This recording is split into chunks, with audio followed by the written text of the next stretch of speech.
जय हिंद दोस्तों। RP Singh study centre में आपका स्वागत है। जी हाँ दोस्तों, 2021 10th बैच वाले विद्यार्थियों का बहुत बहुत धन्यवाद कि आप लोग आरपी सिंह स्टडी सेंटर से जुड़कर बहुत ही बढ़िया तरीके से तैयारी की और आप लोग का एग्ज़ाम में भी परफॉर्मेंस बहुत अच्छा रहा। तो आपकी आने वाले भविष्य की मंगल कामना करते हैं और साथ ही 2022 बैच वाले स्टूडेंट का भी हम स्वागत करते हैं। आप लोग भी संस्था से जुड़े रहे और बहुत ही बढ़िया तैयार कीजिए और जो भी आपको होमवर्क मिलता है उसे आप कॉपी में फेयर ज़रूर करें और बाहर जाना आना बंद करें और थोड़ा सा घर पे मन लगाकर पढ़ाई ज़रूर करें।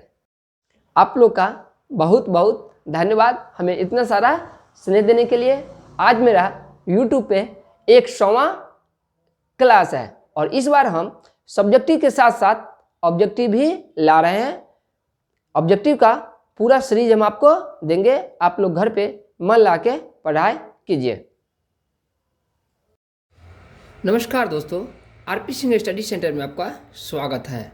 जी हाँ दोस्तों, आज लोग हम विद्युत धारा के चुंबकीय प्रभाव के कुछ महत्वपूर्ण ऑब्जेक्टिव पढ़ेंगे। तो चलिए अपने आज की क्लास को स्टार्ट करते हैं। और अगर आप इसका 1 से लेके 5 भाग नहीं देखे हैं तो प्लेलिस्ट में दिया हुआ है, वह जाकर पहले आप सब्जेक्टिव पढ़िए, उसके बाद ऑब्जेक्टिव पढ़िए। तो चलिए प्रश्न संख्या 19 की तरफ चलते हैं। प्रश्न संख्या 19 कह रहा है, विद्युत फ्यूज विद्युत धारा के किस प्रभाव पर काम करता है। ऑप्शन ए में है उष्मीय, ऑप्शन बी में है चुंबकीय, ऑप्शन सी में है रासायनिक और ऑप्शन डी में है इनमें से कोई नहीं।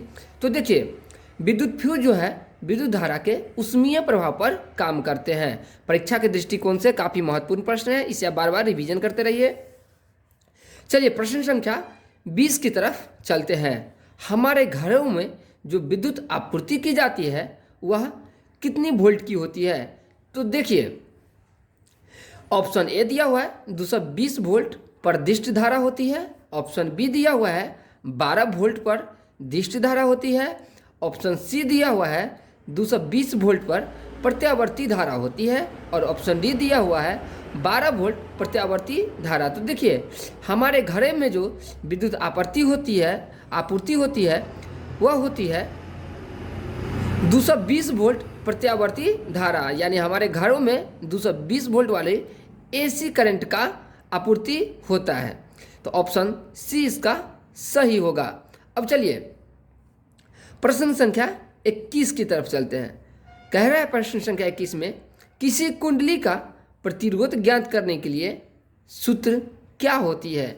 तो देखिए, ऑप्शन ए है R बराबर वी आई, ऑप्शन बी है R बराबर आई बटे भी, ऑप्शन सी है R बराबर वी बटे आई और ऑप्शन डी है R बराबर वी माइनस आई। तो देखिए, इसका जो सही आंसर होगा वो होगा option C. Option C R बराबर वी बटे आई। चलिए प्रश्न संख्या 22 की तरफ चलते हैं। डायनमो से किस प्रकार की धारा प्राप्त होती है। फिर से प्रश्न संख्या दोहराते हैं। डायनेमो से किस प्रकार की धारा प्राप्त होती है।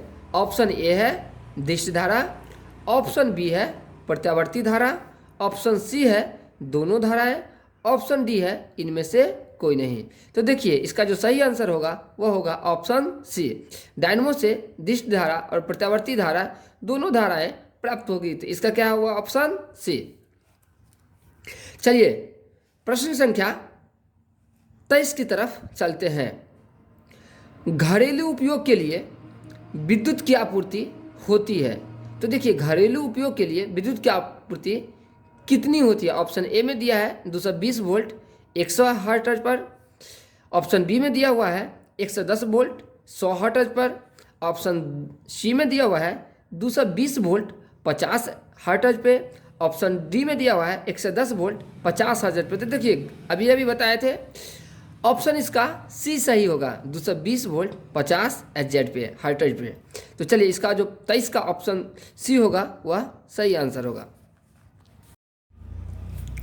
तो चलिए प्रश्न संख्या 24 की तरफ चलते हैं। तो देखिए प्रश्न संख्या 24 में कह रहा है, तांबे की तार की एक आयताकार कुंडली किसी चुंबकीय क्षेत्र में घूर्णी गति कर रही है, तो इस प्रेरित विद्युत धारा की दिशा में कितने परिभ्रमण के बाद परिवर्तन होगा। ऑप्शन ए में दिया है 2, ऑप्शन बी में दिया है 1, ऑप्शन में सी में दिया हुआ है आधा यानी हाफ 1/2, ऑप्शन डी में दिया हुआ है चौथाई। तो इसका जो सही आंसर होगा वह ऑप्शन ए होगा 2। कितना होगा सही answer? Option A 2। 25 number question की तरफ चलते हैं। निम्नलिखित में से कौन किसी लंबे विद्युत धारावाही तार के निकट चुंबकीय क्षेत्र का सही वर्णन करता है? Question mark. ऑप्शन ए में दिया हुआ है, चुंबकीय क्षेत्र की रेखाएं तार के लंबवत होती है। ऑप्शन बी में दिया हुआ है, चुंबकीय क्षेत्र की रेखाएं तार के समानांतर होती है। ऑप्शन सी में दिया हुआ है, चुंबकीय क्षेत्र की रेखाएं और ये होती है और जिनका उद्भव तार से होता है। और ऑप्शन डी दिया हुआ है, चुंबकीय क्षेत्र की संकेंद्री क्षेत्र रेखाओं का केंद्र। 25 का जो सही आंसर होगा वह होगा ऑप्शन डी, चुंबकीय क्षेत्र का संकेंद्री क्षेत्र रेखाओं का केंद्र तार होता है। नेक्स्ट चलते हैं प्रश्न संख्या 26 की तरफ। विद्युत चुंबकीय प्रेरण की परिघटना क्या है? ऑप्शन ए में दिया हुआ है, किसी वस्तु को आवेशित करने की प्रक्रिया है। ऑप्शन बी में दिया हुआ है, किसी कुंडली में विद्युत धारा प्रवाहित होने के कारण चुंबकीय क्षेत्र उत्पन्न करने की प्रक्रिया है। ऑप्शन सी में दिया हुआ है, कुंडली तथा चुंबक के बीच आपेक्षित गति के कारण कुंडली में प्रेरित विद्युत धारा उत्पन्न करती है। और ऑप्शन डी में दिया हुआ है, किसी विद्युत मोटर की कुंडली को घूर्णन कराने की प्रक्रिया है। तो देखिए इसका जो सही आंसर होगा वह होगा ऑप्शन सी। क्या होगा ऑप्शन सी? कुंडली तथा चुंबक के बीच अपेक्षित गति के कारण कुंडली में प्रेरित विद्युत धारा उत्पन्न करती है। चलिए प्रश्न संख्या 27 की तरफ चलते हैं। प्रश्न संख्या 27 है, किसी एसी जनित्र तथा डीसी जनित्र में एक मूलभूत अंतर यह है कि ऑप्शन ए, एसी जनित्र में विद्युत चुंबक होता है जबकि डीसी में मोटर में अस्थायी चुंबक होता है। ऑप्शन बी है, डीसी जनित्र उच्च वोल्टता का जनन करता है। ऑप्शन सी में है, एसी जनित्र उच्च वोल्टता का जनन करता है। और ऑप्शन डी में है, एसी जनित्र में सर्पी वलय होते हैं जबकि डीसी जनित्र में दिक् परिवर्तक होता है। तो देखिए इसका जो सही आंसर होगा वो होगा ऑप्शन डी। कौन सा होगा? Option D. चलिए प्रश्न संख्या 28 की तरफ चलते हैं। घरेलू वायरिंग में 3 तार होते हैं। गर्म तार को हम जीवित तार भी कहते हैं। दूसरा ठंडा तार को हम उदासीन तार भी कहते हैं। और अर्थ, जिसको हम अर्थिंग बोलते हैं। क्या बोलते हैं? अर्थिंग। और अर्थ, इन तीनों तारों का रंग क्रमशः कैसा होता है? ऑप्शन ए हरा, काला और लाल। ऑप्शन बी काला, हरा और लाल। ऑप्शन सी लाल, काला और हरा। ऑप्शन डी काला, लाल तथा हरा। तो देखिए इसका जो सही आंसर होगा वह होगा ऑप्शन सी। घरेलू वायरिंग में जो 3 प्रकार के तार होते हैं वह होता है लाल, काला तथा हरा। परीक्षा के दृष्टिकोण से काफ़ी महत्वपूर्ण प्रश्न है, तो इसका बार बार आप कॉपी में फेर करके इसे रिवीजन करते रहिए जब तक आपका एग्जाम हो नहीं जाता है। तो देखिए प्रश्न संख्या 29 की तरफ चलते हैं। यांत्रिक ऊर्जा को विद्युत ऊर्जा में बदलने वाला उपकरण है। ऑप्शन ए जनित्र dynamo. Option B motor. Option C microphone. Option D telephone. तो देखिए प्रश्न से कह रहा है यांत्रिक ऊर्जा को विद्युत ऊर्जा में बदलने वाला उपकरण। तो इससे पहले ही बता दिए थे कि जो यांत्रिक ऊर्जा को विद्युत ऊर्जा में बदलता है उसे हम विद्युत जनित्र या डायनमो कहते हैं। तो इसका ऑप्शन ए सही होगा। प्रश्न संख्या 30, विद्युत परिपथ में विद्युत फ्यूज जोड़ा जाता है अर्थ तार से, मिस अर्थिंग से, ऑप्शन बी उदासीन तार से, ऑप्शन सी विद्युतमय तार से, ऑप्शन डी ठंडा तार से। तो देखिए विद्युत परिपथ में जो फ्यूज जोड़ा जाता है, तो देखिए जिसमें विद्युतमय तार से जोड़ा जाता है, किससे जोड़ा जाता है? विद्युतमय, माने जिस तार में विद्युत होता है उसी से फ्यूज को जोड़ा जाता है। तो ऑप्शन सी इसका सही आंसर होगा। प्रश्न संख्या 31 की तरफ चलते हैं। प्रत्यावर्ती धारा जनित्र से कैसे धारा मिलती है?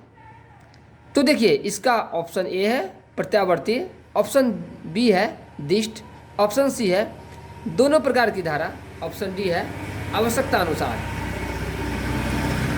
तो देखिए प्रत्यावर्ती धारा जनित्र में कैसी धारा मिलती है, तो इसका जो सही आंसर होगा वह होगा ऑप्शन बी दिष्ट धारा। क्या सा होगा? दिष्ट धारा। जी हाँ दोस्तों, अगर आप चैनल पे नए हैं और क्लास 10th के स्टूडेंट हैं तो चैनल को सब्सक्राइब करना न भूलें। तो चलिए अब प्रश्न संख्या 32 की तरफ चलते हैं। प्रश्न संख्या 32 में कह रहा है चुंबकीय क्षेत्र रेखाएं किस ध्रुव से निकलती है? ऑप्शन ए में दिया हुआ है उत्तर ध्रुव से, ऑप्शन बी में दिया हुआ है दक्षिण ध्रुव से, ऑप्शन सी में दिया हुआ है चुंबक के मध्य से, ऑप्शन डी में दिया हुआ है दोनों ध्रुवों से।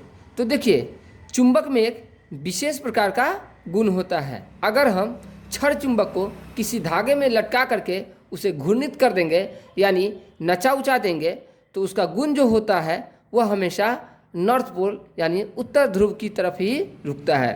तो इसका जो सही आंसर होगा वह होगा ऑप्शन ए उत्तर ध्रुव से। कौन सी ध्रुव से? उत्तर ध्रुव से। प्रश्न संख्या 33 परीक्षा के दृष्टिकोण से काफी महत्वपूर्ण है। डायनमो यांत्रिक ऊर्जा को किस ऊर्जा में परिणत करता है? तो देखिए ऑप्शन ए में दिया हुआ है ध्वनि ऊर्जा, बिल्कुल गलत है। ऑप्शन बी में दिया हुआ है विद्युत ऊर्जा, ऑप्शन सी में दिया हुआ है सौर ऊर्जा, बिल्कुल क्या है? गलत बात है। ऑप्शन डी में दिया हुआ है इनमें से कोई नहीं। तो डायनमो का जो गुण होता है, डायनमो यानी विद्युत जनित्र, तो इसे कितनी बार हम बता चुके हैं। डायनमो का गुण होता है कि यह यांत्रिक ऊर्जा को विद्युत ऊर्जा में बदलता है। तो इसका जो ऑप्शन बी होगा वह सही होगा विद्युत ऊर्जा। कौन सा होगा? विद्युत ऊर्जा। चलिए अब प्रश्न संख्या 34 की तरफ चलते हैं। किसी छड़ चुंबक, चुंबक किसके आकार का है? छड़ के आकार का है। किसी छड़ चुंबक के अंदर चुंबकीय क्षेत्र रेखाओं की दिशा क्या होती है? ऑप्शन ए में दिया हुआ है उत्तर से दक्षिण, ऑप्शन बी में दिया है दक्षिण से उत्तर, ऑप्शन सी में दिया हुआ है उत्तर ध्रुव से पश्चिमी ध्रुव, ऑप्शन डी में दिया हुआ है दक्षिण ध्रुव से पश्चिमी ध्रुव। तो देखिए अभी बता चुके हैं कि चुंबक का जो गुण होता है उसको कितना भी आप नचा दीजिए, कितना भी घुमा दीजिए, कितना भी कुछ कर लीजिए, वह हमेशा उत्तर दिशा की तरफ ही रुकती है। तो ऑप्शन इसका ए जो होगा उत्तर ध्रुव से दक्षिण ध्रुव, वह सही आंसर होगा। तो चलिए हम लोग ऑप्शन ए के साथ चलते हैं। नेक्स्ट है 35 प्रश्न संख्या चुंबकीय क्षेत्र की तीव्रता का मात्रक क्या होती है? चुंबकीय क्षेत्र की जो ये परीक्षा के दृष्टिकोण से ये भी क्या है? काफी महत्वपूर्ण है। ऑप्शन ए है न्यूटन बट्टे ampere metre square, option B है न्यूटन बट्टे एम्पियर मीटर, ऑप्शन सी है न्यूटन बट्टे ampere square metre, option D है न्यूटन स्क्वायर बट्टे एम्पियर मीटर। तो देखिए इसका जो सही आंसर होगा वह होगा ऑप्शन बी न्यूटन बट्टे एम्पियर मीटर। तो चलिए प्रश्न संख्या 36 की तरफ चलते हैं। एक वृत्ताकार कुंडली में। कुंडली कैसा है? तो वृत्ताकार है। एक वृत्ताकार कुंडली में धारा प्रवाहित की जा रही है, यानी वृत्ताकार कुंडली होकर विद्युत धारा को क्या है? प्रवाहित की जा रही है, यानी उसको करंट पास कराई जा रही है। कुंडली के कारण चुंबकीय क्षेत्र की तीव्रता अधिकतम क्या होगा? ऑप्शन ए है केंद्र पर, ऑप्शन बी है तार की सतह पर, ऑप्शन सी है कुंडली के बाहर, और ऑप्शन डी है कुंडली अक्ष पर परंतु केंद्र से दूर। तो देखिए इसका जो सही आंसर होगा वह होगा केंद्र पर। क्या होगा? केंद्र पर। तो चलिए आज की कड़ी में हम लोग 19 से लेकर 36 ऑब्जेक्टिव पढ़े हैं, और इसका जो ऑब्जेक्टिव भाग 1 लगा दिए हैं उसमें भी हम प्रश्न संख्या 1 से लेकर 18 तक बता दिए हैं। तो चलिए विद्युत धारा के चुंबकीय प्रभाव में हम लोग 1 से लेकर के 36 ऑब्जेक्टिव पढ़ लिए हैं। आप लोग से निवेदन है कि जब तक आपका एग्जाम नहीं हो रहा है तब तक इस ऑब्जेक्टिव को फेयर कॉपी में लिखकर बार बार रिवीजन करते रहिए, क्योंकि बोर्ड एग्जाम में 50% ऑब्जेक्टिव और 50% सब्जेक्टिव रहता है, इसलिए ऑब्जेक्टिव के महत्व को आप समझिए। सब्जेक्टिव की क्लास हम लेते ही हैं, साथ साथ हमने ऑब्जेक्टिव की भी सीरीज अब प्रारंभ कर दी है। तो अपना सहयोग हमें जरूर दें, चैनल को सब्सक्राइब करें, लाइक करें, शेयर करें और कमेंट करें। जय हिंद, जय भारत।